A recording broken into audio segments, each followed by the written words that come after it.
So after riding the train for almost 15 minutes, I think, or 20 minutes, we arrived on the other end of the Busselton Jetty, and we are now touring around the underwater observatory.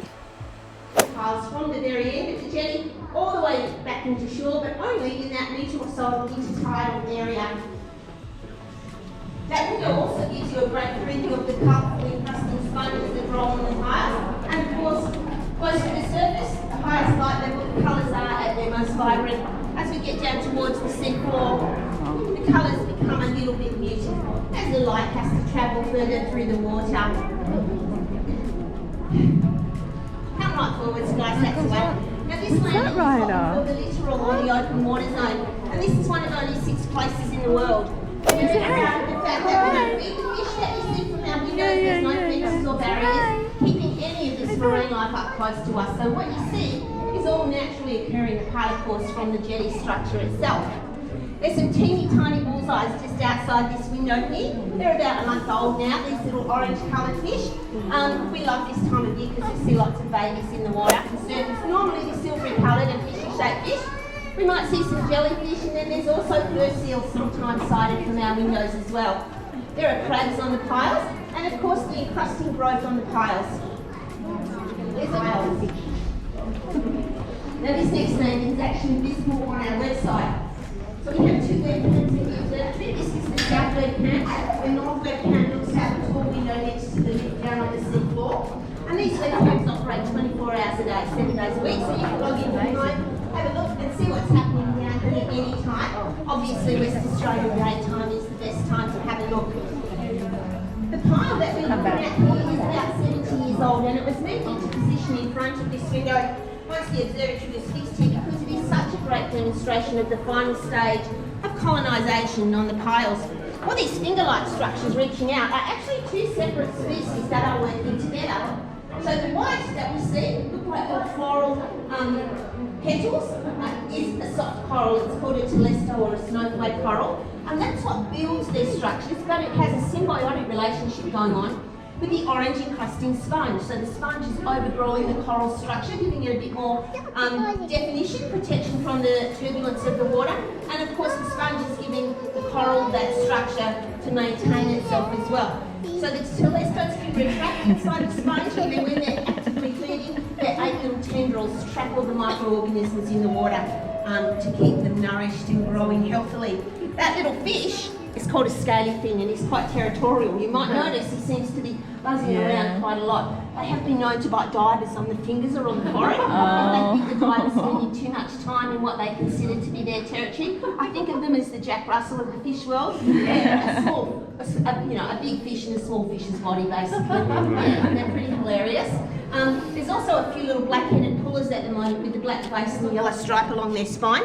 Now they're another damselfish, and the closest relatives we get to clownfish in Geographic Bay. So you know it's cousins they are. We usually see quite a few black-headed pullers through the day.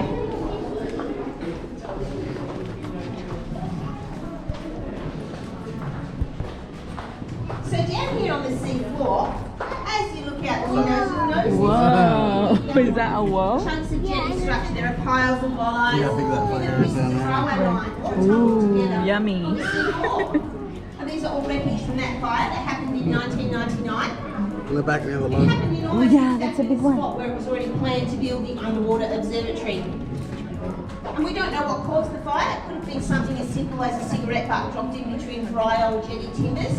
But by the time the fire was reported and action taken, they couldn't fight the fire. There were no pumps or firefighting. Fish, Ryder, fish. And now the tried to have some effect, but it couldn't really make an impact on the fierce blaze that was happening by then. So Not a bird. the jetty maintenance officer cut the burning section of jetty off with a chainsaw and let it fall into the sea. Those fallen pieces are now firmly bedded into the sand, of course, adding to the habitat. Yes. How cool is that, man? I might be going to dive now. Fine leather jacket. It's not even that deep. Species around to be seen today. No. Super shallow down here. Those dusty warmongs are weedy. Oh, look. So they're Catch the pretty fish, long. Ryder. Yeah, so Catch they're it, catch. like that. Catch it. Catch the fish. Are we dancing now? Is it time for a dance? Yes.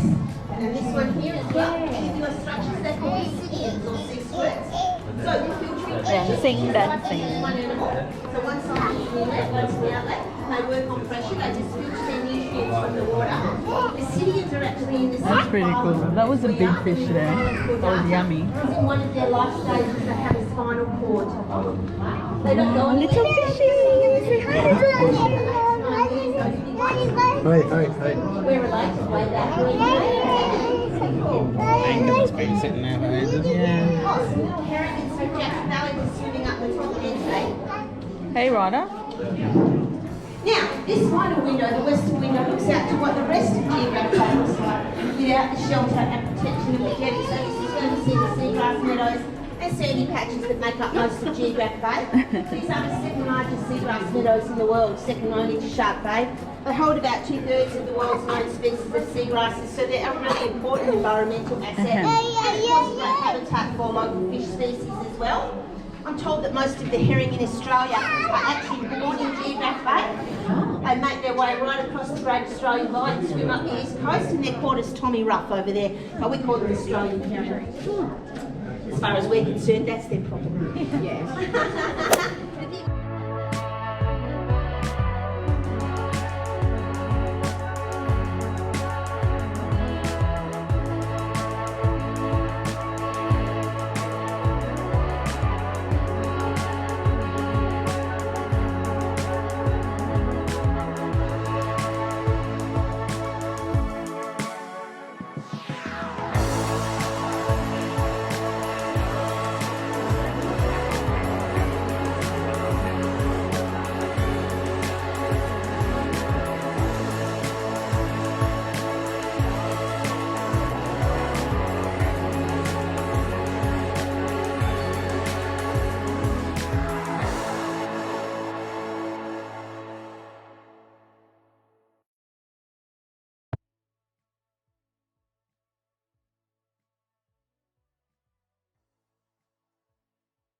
After this, we decided to leave the tour early and we didn't wait for the train ride back to shore because we decided to go somewhere else. So yes, we did walk 1.8 kilometers going back to the shoreline.